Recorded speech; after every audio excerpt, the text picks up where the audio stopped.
In the previous lesson, we looked at rearranging the furniture, didn't we? Moving things about, putting them wherever we want them to be. Understand that if I do what I'm doing right now, every time I open up Photoshop until the day the world ends, those will be right there.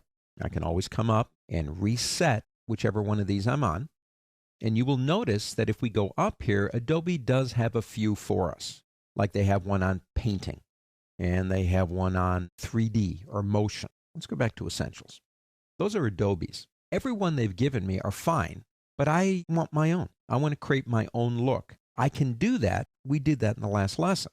But if every time we wanted to rearrange the furniture, we had to do it instead of clicking a button, that wouldn't be much fun at all. So we can create our own workspaces. We'll make this easy. You get the idea.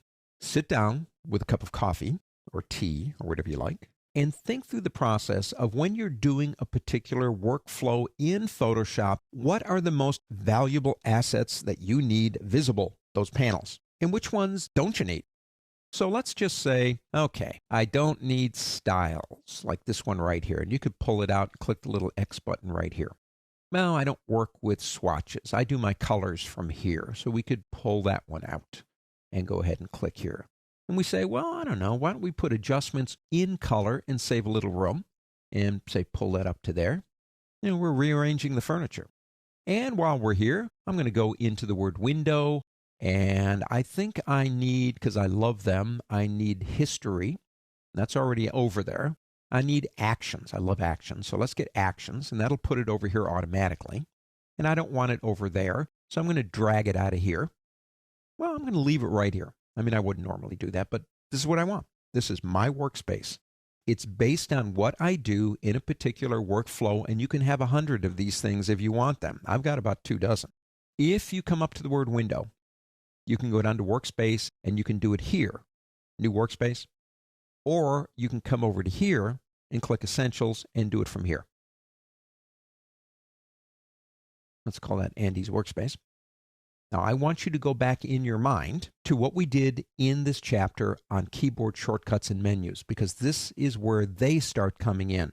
Not only can I tell the computer to capture this workspace, but what if I went, again, go to that lesson, what if I created unique shortcut keys? What if I changed the menus and took things out of them? And I want that too.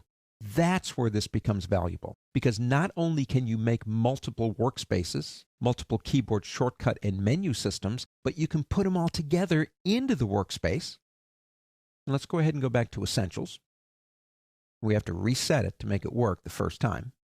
But if I go now into Andy's workspace, it'll give me what I want.